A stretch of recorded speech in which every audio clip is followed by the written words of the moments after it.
around the age of 8 or 9, I discovered I had a somewhat irrational interest in the world's languages.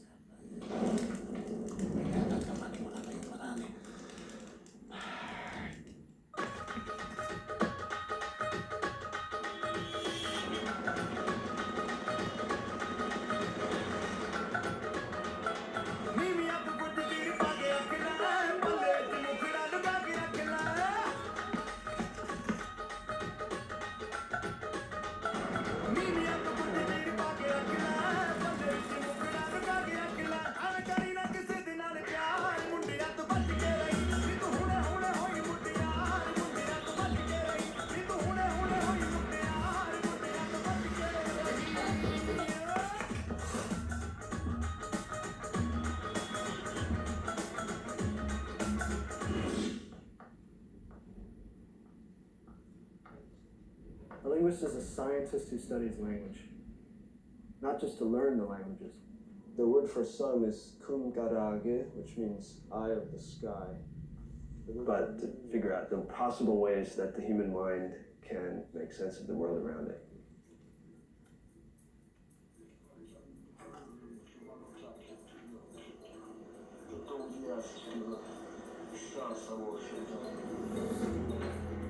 There are more than 7,000 languages in the world. People are usually surprised when they hear that number. So, you think your talk's gonna run long? All right, man, we're gonna knock them dead. And the other thing that people are surprised to learn is that small languages are disappearing at a rate of 1 every 2 weeks or so. All right, I'm going first, right? Is that right? Yeah. I'm going to talk today about these areas with concentrations of endangered languages. These are really places that we need to act immediately on. Okay, so when a language is endangered, we worry that some kind of unique way of seeing the world could be lost. Roughly 7,000 or so languages. These are some of the languages that we're interested in documenting. We have to find the areas that are most in need.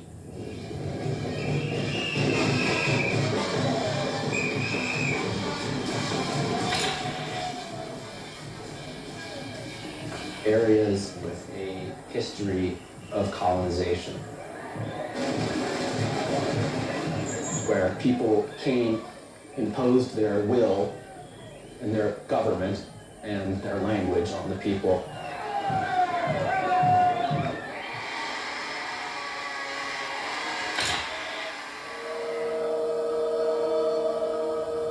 Languages get lower and lower status in the community. They are actively suppressed or at least actively discouraged.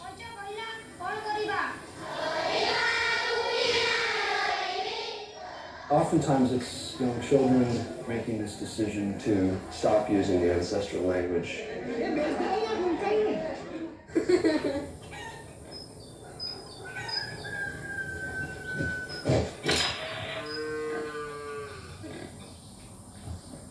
And then when those children grow up,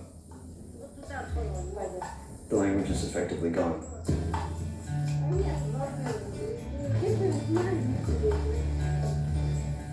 What can we learn from these languages before they vanish? When people hear Siberia, they think snow and ice. But Siberia is inhabited. The first people that came from European Russia came just to exploit the native communities for money, resources, and things, and then later were waves of settlers. Russian is the killer language. It's the reason that native Siberian languages are being wiped out. God, that's nowhere. It's not near anything. People live there, apparently. From there, we're going to go up the river to Kazano, which is not on the map, but people say it's there.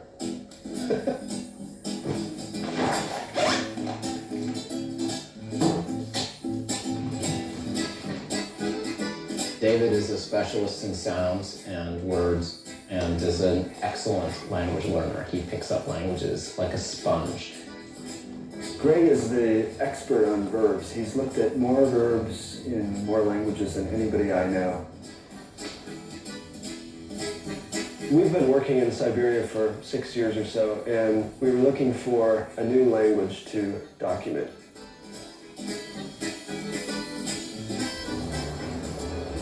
I can't wait for you to meet Boris. He's got these amazing notebooks up there in the lab. So I'm excited to see it. I think they're from 1971, 1972. Our first goal was to go to the Tomsk Laboratory of Siberian Languages. Здравствуйте. Здравствуйте. Здравствуйте. Здравствуйте, вот полная экипа. Полная экипа, команда. Да, ну я Борис Макаров. Ну а вы? One of the least documented languages of Siberia we discovered is called Chulym. That's Chulym. Boris, the professor we met at the lab, opened a big metal safe and we pulled out the last active research on Chulym. Someone had worked on Chulym in the 60s and 70s, so there had been a 30-year hiatus where no one has even visited the community. Some of the words she was looking for, she didn't find. The word for law, there's no entry. 30 years is a long time for a language which is already losing speakers. You know, the majority of the fluent speakers are going to have died in those 30 years.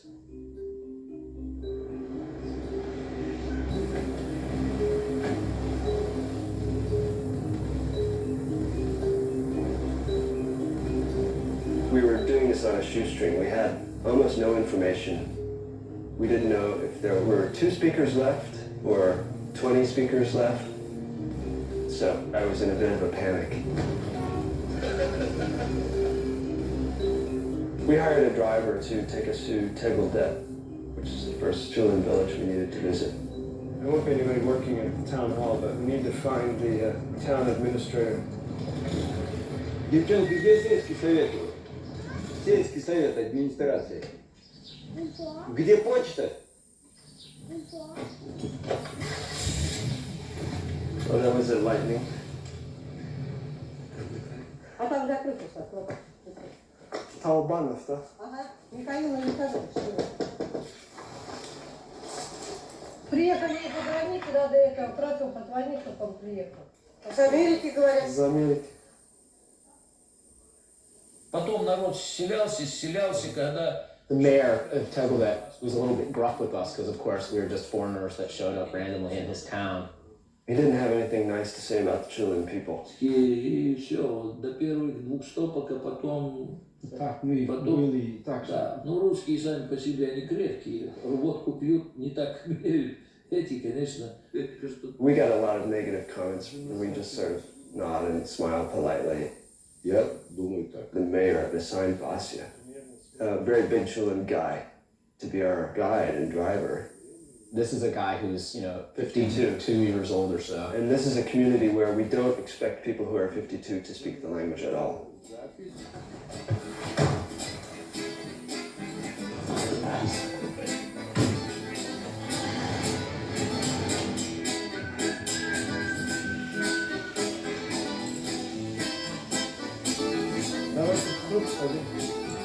On our first visit to a community, we want to take a kind of census and figure out how many speakers are there and what do they know.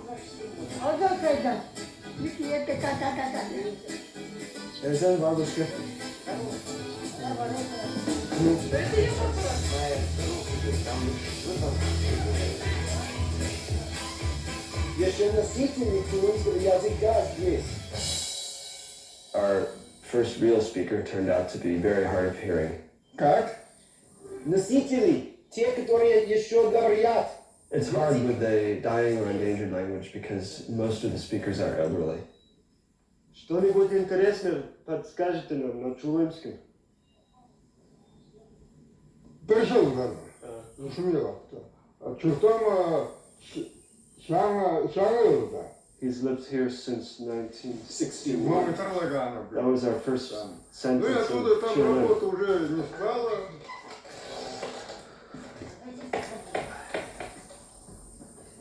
Our second speaker alternated between shouting at us and saying that she loved us. I wouldn't call it a conversation. Yeah, it was a monologue that we had to listen to. You must be a Kazakh. You must be a In order to study a language, you need speakers who can sit and focus. 22-го года. В остальном рубсата шпинском. After meeting our first two real speakers, we were a little discouraged. The third speaker that we were taken to meet, she was in her 90s. Вы можете кое-что сказать на чулымском? She was almost completely deaf. Сказать на чулымском. Скажи что-нибудь на чулымском языке. На чулымском языке скажи. The real revelation was Vasya, our driver. Скажи, что тебя будут спрашивать, отвечай. He started talking in perfect Chulym. So, of course, we were like,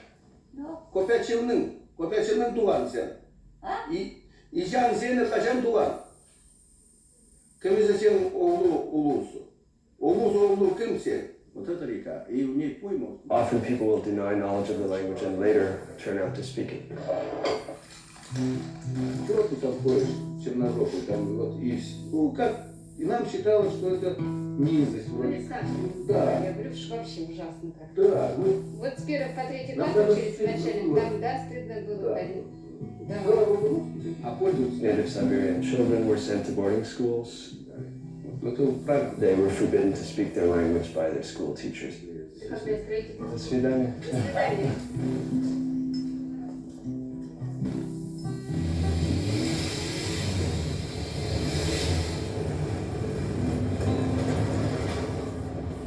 Historically, boarding schools have been a mitigated disaster for indigenous languages. And then he said there's not too many people there, so maybe it's boarding schools for tribal children have existed in lots of areas around the world.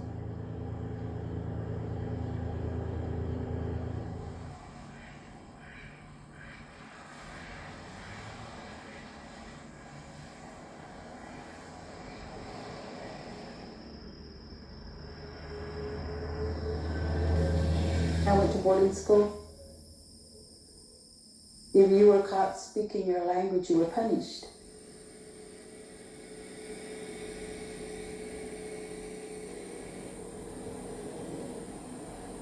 When I was about 3 months old, my grandmother took me. She took me from my mom and dad when they weren't getting along too good, and so she raised me, and that's all she spoke was the Chimoy language. His grandmother raised him, and through that time, that's all she spoke. She didn't speak no English. She only spoke Chimoy.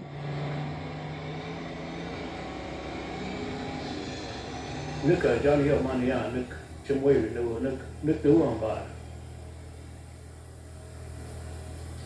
Nước nó không bà, thì điều vậy, tôi nó không bà, nước không bà chẳng không bị hành nhiều, là cái chung, he knew anh không bà. So I just said it was my name like that, and I speak Chimoy language, and you know, I speak it to myself because there's nobody to talk to. All the hours have passed on, and you know, that's I speak to myself. That's it. Language is a great part of your culture and a great part of identity of who we are as people. It's your breath that you take. Without your language, you might as well be dead.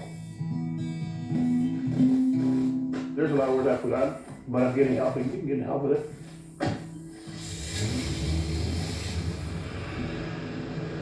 You see these are recorded from back in 1969.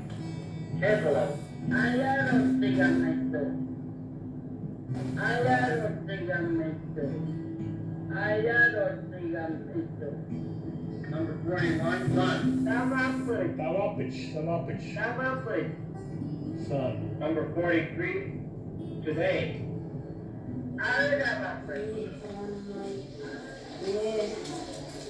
And I cannot force him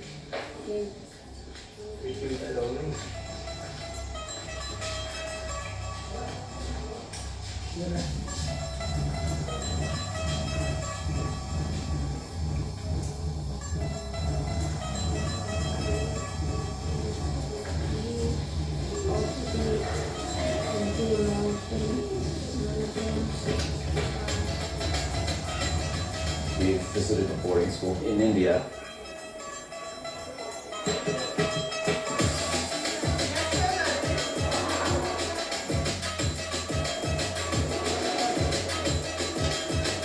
There are kids from approximately 60 indigenous minority groups. It's an efficient way to give them a good education. However, bringing all of these children to a central location, educating them in English, exposing them to the practice of the Hindu religion, does exert subtle or maybe not so subtle pressures on their identity as a tribal person. So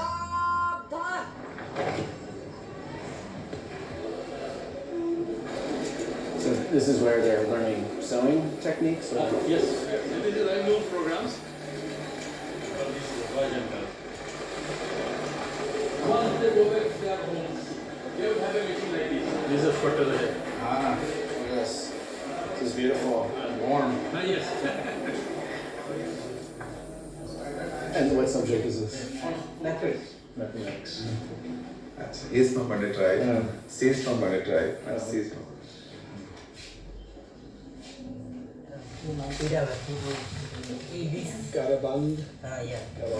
We went to meet the tribal students to ask them what language did they speak at home.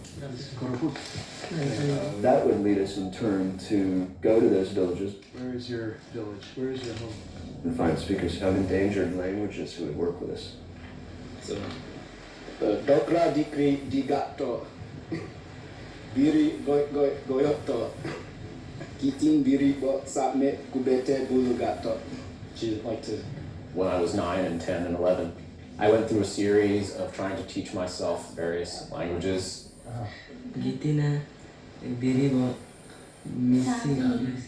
Norwegian and Urdu and Albanian, always at that age. As I got older, even professional linguists haven't heard many of the languages I've worked on. Ho is not even the funniest sounding Northmunda language name, right? Beerhor definitely beats that one. You practically can't have a language name that's more bad sounding in English than Beerhor. So... We've become interested in the Sora language, that's spelled S-O-R-A. Well, I definitely want to get this book. You need permission from the state government. Oh yeah, man. That looks good. To go onto the tribal lands. You will be back. So we'll take these three. Take these three. And it's not easy to get that access.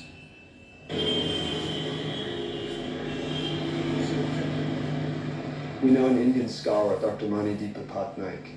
Pimp My Ride is you take a plain old car that you have and you make it look like painted crazy colors, or you know, like these trucks. It's something people are really into Outlandish these days. decorations. In fact, there's been like a pimpicizing of American culture. Her father was a personal friend of many government officials, and like anywhere in the world, it matters who you know. This is permission to go to the tribal areas for research studies. Great.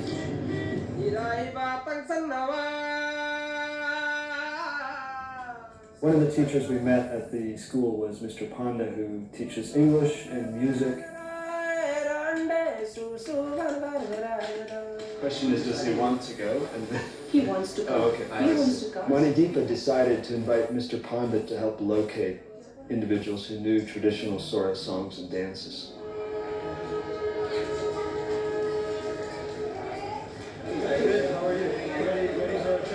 So our expedition here consisted of David and myself, the linguists, Mr. Pandit from the tribal school, Manideepa Patnaik, and her son, who's 8 or 9 years old.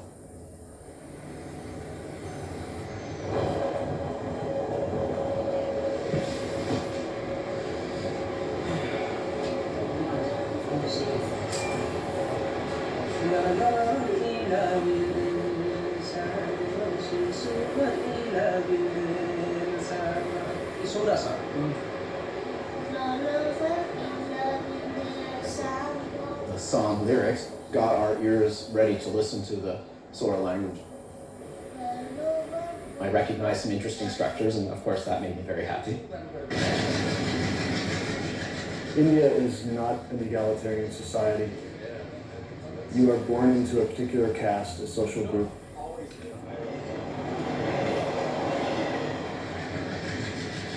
Tribals in India, because many of them are non-Hindu, they are sort of outside of the caste system, they're below it. These are areas that are restricted to outsiders. We have to have higher caste, educated Indian people responsible for us. There was a little bit of nervousness.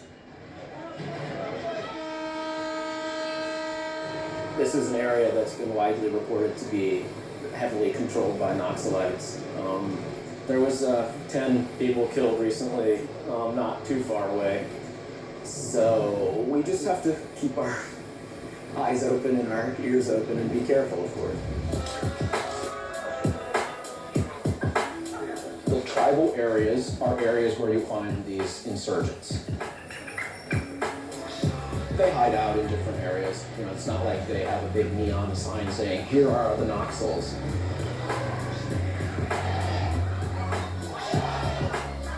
Their ideology is sort of Robin Hood, like take from the rich to give to the poor.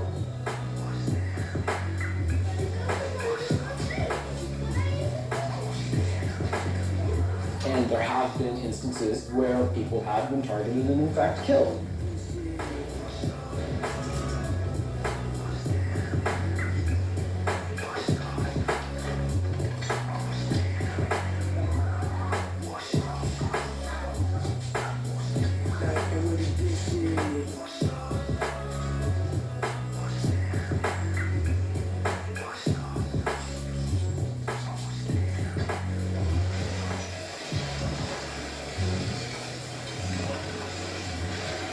The Sora language has about 300,000 speakers.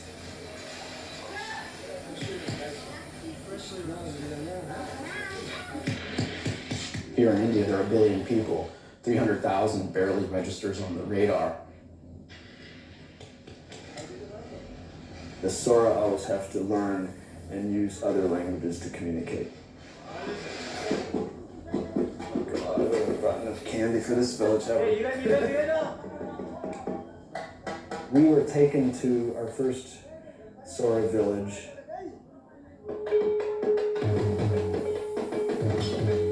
As linguists, we're not there to study music per se, but Mr. Panda went in and said, "We have some visitors who would like to see a musical performance."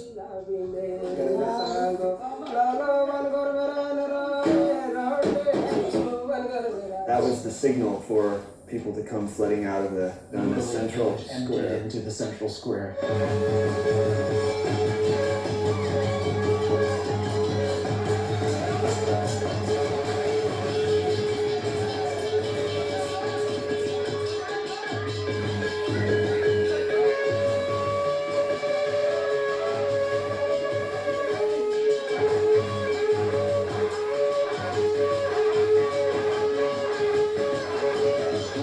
Even though we had instigated the performance, they didn't seem to want to stop.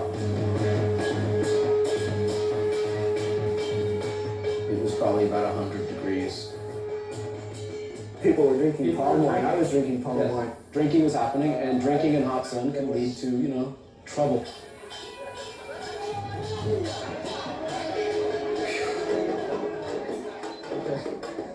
You want to say something? You want to say something?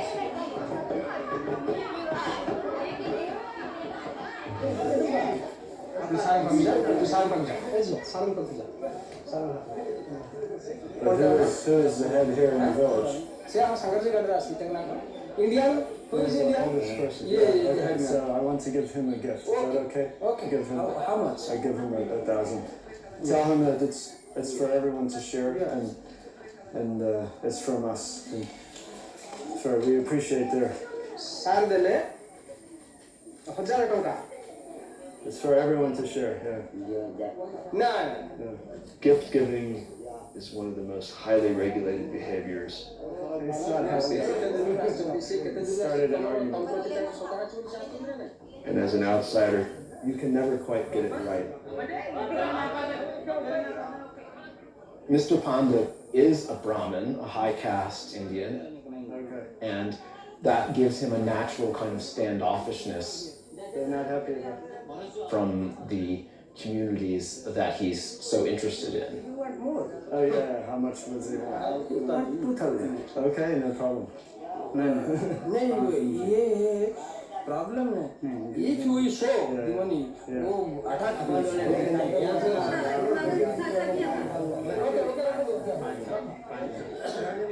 We were counting on him to negotiate a very delicate situation, and it was a fiasco.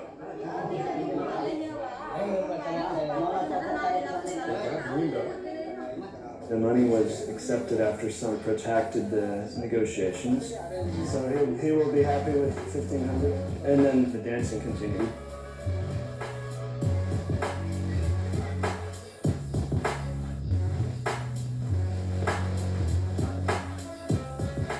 I'm studying the Sora language, in contrast to Greg, who likes to look at data from hundreds and hundreds of languages. Where do you live? I basically focus on just a few languages. I like to live in the culture. David wanted to spend a night in a village. Our Indian colleagues were fretting about me staying in the village. We can arrange it, but it would be better if somebody, one of us, maybe if you could stay along with David. She wanted an Indian person there, an Indian man in particular, and really the only person in the crew that fit that bill was Mr. Pandit. Perfect. It really isn't important to me. Yeah. It is to David for some reason, so. But that's because I don't think he understands really what the situation here is. It's my duty as an ethnographer. Everyone has to do what they're comfortable with. When I was younger, I didn't care about things like the sort of insertion thing. That's not my life now. My life is I have 2 children to raise and I just can't do stupid things. It's a phenomenal well. Look at this. It's built like a fallout shelter or something. I hope everything is fine. We're like real close to the bad area here.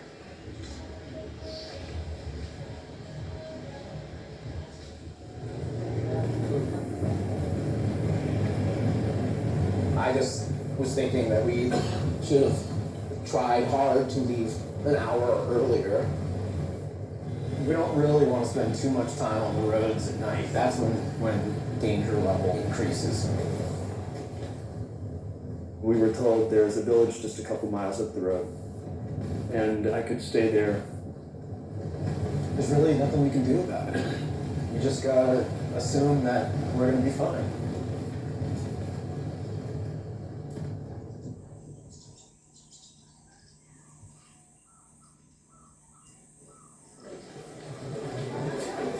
There's singing and dancing. Do you hear the flutes up ahead?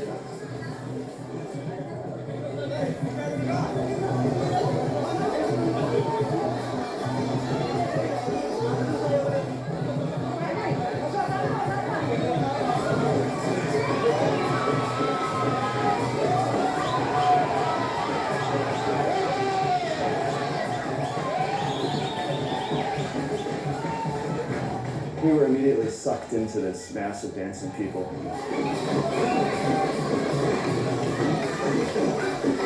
And not being much of a dancer of any style, it was a little hard to keep up with the... They seemed very pleased with your dance steps.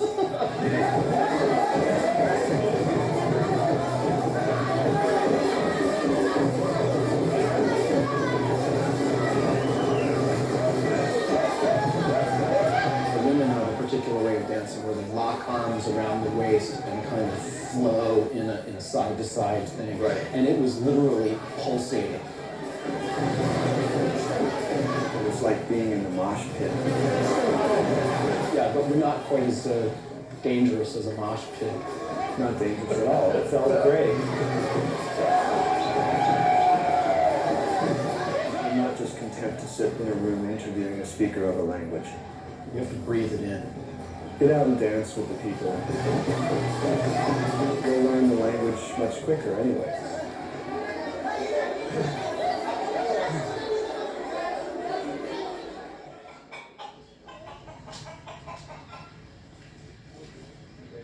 How was the sleep? Mosquitoes. I had not sleep. I see. That's terrible. I am feeling myself weak. Masal ko sa loob lang. Ang devil side mo That's terrible. Was it comfortable? Very comfortable. You look very elegant today. Is that so? Thanks. It is safe. Okay. I don't have a single mosquito bite. Let's just set up outside. It's so dark in there. Let's just sit up here. Our first interview with the speaker of Sora was with a man approximately 50 years old. Nina, I'm Greg. Greg. I'm We like to use the language, even when we only know a dozen words. Because it's a little bit weird having people with microphones or whatnot in your face. There's a lot of music coming from the village. Can you count to 10 for me? 1, 2, 3, test, 4, 5, 6, test. Okay, are we on? Okay. We have this process of sharing information. This is what we call elicitation. That's how you get a comprehensive description of the language. D. You start elicitation with basic things. We started with body parts. Foot. You move on to colors and then numbers. Aboy. Bago. Miguel. His youngest son is 12. When he said 13, Miguel boy. he repeated the word we had just heard for 12. Miguel Yagi. And added the word 1 to it. Wow. It's the base 12 system. This is not usual. English uses 10 as a base. But then we got to 30, and he said 2010. Base 20. It's 12, 20. Yeah. So that's a different base. That's a base 20 system. Now he's using 12 and 20 as a base. So then, as he counts higher, which one is he going to use? It turns out